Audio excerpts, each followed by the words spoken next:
when Cary Grant was asked to do Suspicion, he was delighted because he felt that you couldn't get an Academy Award playing comedy parts. So he wanted to be a serious actor. And it was not till the very end, and they previewed Suspicion, that the audience and the studio, I presume, decided that he could not be a killer, that he could not be accepted as a killer. So we came back months later and reshot the ending. And I remember writing somebody that that picture cost $1 million. And that's why they were taking so much care with it, little knowing that today a picture would cost $30 million or it would be a B picture. Jane Eyre was an extraordinary picture, not only because it had Orson Welles in it, who was the biggest man I ever knew in every way, including his head, by the way. And he was very difficult to work with because I don't think he liked to act. I think he would make any excuse to cut the take, or one day we were going onto the set and they were shooting, waiting for us to go through a door, and I said, stand up straight. And he said, cut! Joan says I'm not standing up straight, it's my coat that's bagging, get the tailor, get everybody, get the wardrobe man. So that was another stall. We had a good hour and a half. The tailor never spoke to me again, of course. But that was an extraordinary film also because we had 3 young starlets in it. We had Peggy Ann Garner, beautiful Margaret O'Brien, and of course Elizabeth Taylor. And I wonder what happened to all of them.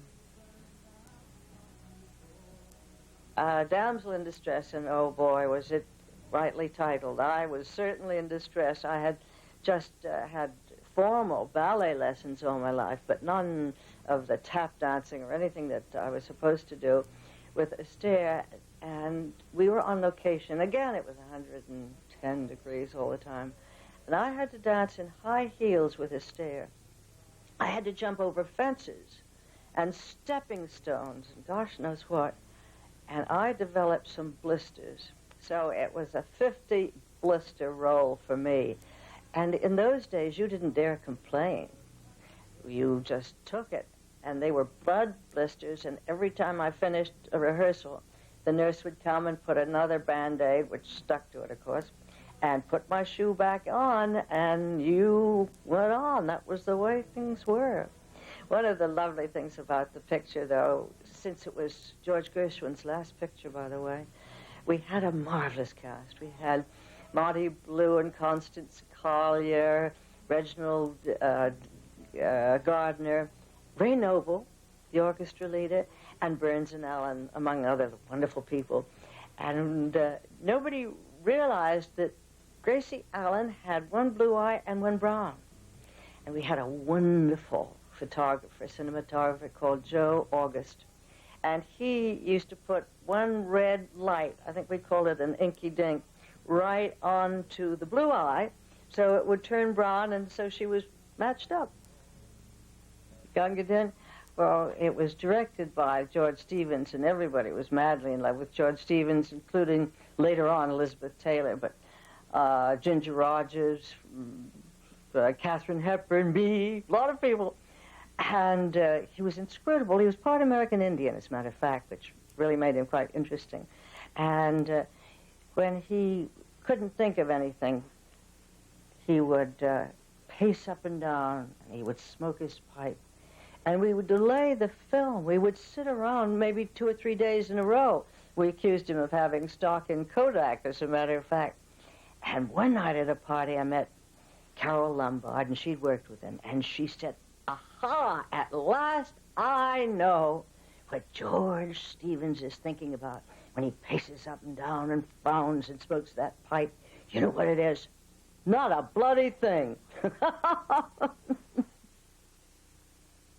I was asked to Charlie Chaplin's house one night because I knew Paulette Goddard. We'd met on The Women, which I had just done.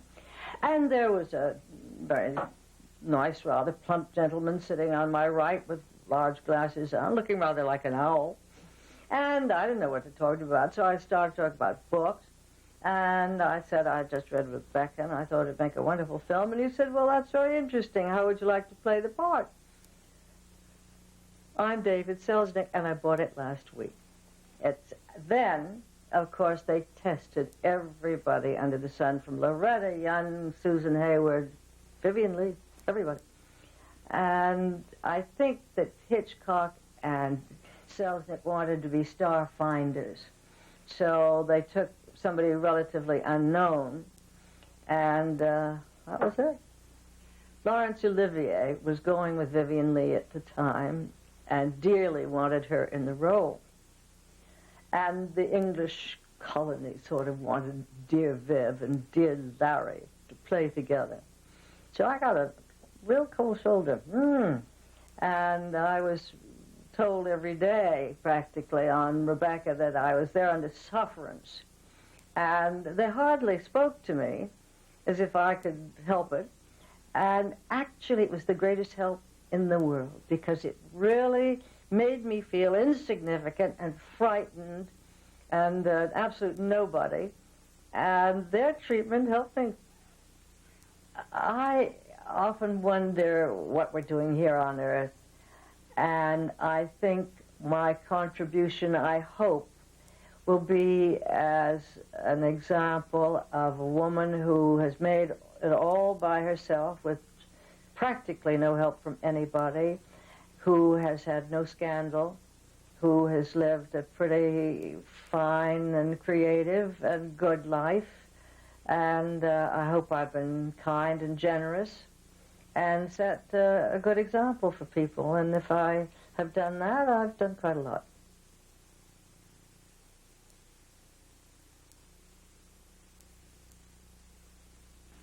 You're watching American Movie Classics.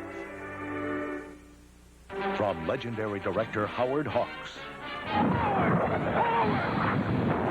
A gripping account of a proud and time-honored tradition. Not many will get through. The place is alive with snipers and machine gun nests. Yes, I know. It's a volunteer job. Lionel Barrymore, Werner Baxter, Frederick March. Together in a classic wartime drama, The Road to Glory. Friday on American Movie Classics. This is not colorization, but actual Technicolor film, locked away for almost 60 years in John Wayne's private vault. The only color footage ever shot of Jean Harlow, restored exclusively for American Movie Classics. Part of a never-before-seen print of Howard Hughes' World War I epic, Hell's Angels. American Movie Classics presents the most spectacular aerial footage ever filmed, and the seductive Jean Harlow in the unreleased color version of Hell's Angels. Friday, April 28th. American Movie Classics presents Adventure. The thrills of swordplay, the spills of horseplay, the danger of gunplay, the excitement of foul play.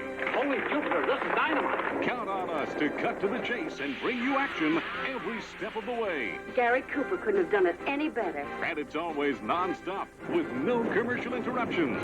Sold! Live an adventure on American Movie Classics. The end of the rainbow, Fort Apache. Fort Apache. A rustic outpost in the midst of Indian country. Setting for one of the greatest westerns ever. American Movie Classics proudly presents John Ford's Fort Apache. Henry Fonda. I am Colonel Thursby. I presume you've been sent for me. John Wayne. And Shirley Temple. Fort Apache. Saturday on American Movie Classics. I give you my word. I will stop the troops. I hope so. But if you don't, I will. He was a rebel, an outlaw, a hero. Stack your arms and disband your army. I've been fighting for so long, I don't understand peace. It's not as a tiger. You have to kill a tiger. Marlon Brando is the legendary Mexican leader, with Anthony Quinn, written by John Steinbeck and directed by Elia Kazan. Viva Zapata. Saturday.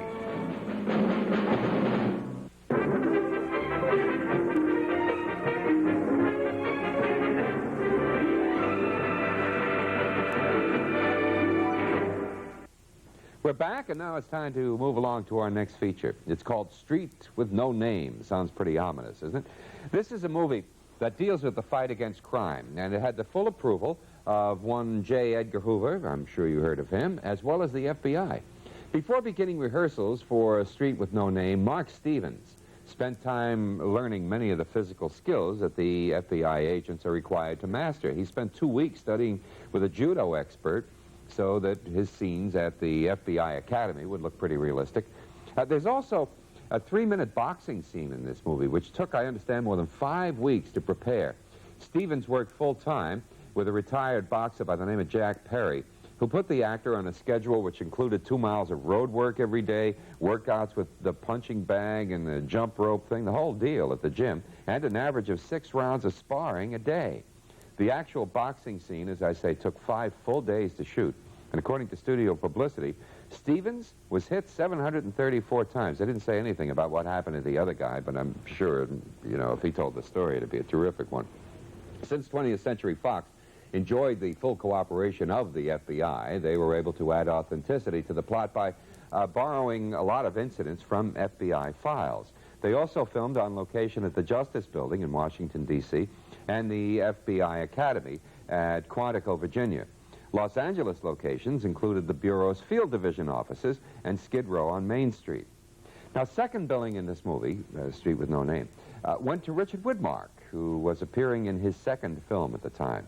The title, in case you're wondering about that, comes from a quote that was given by J. Edgar Hoover.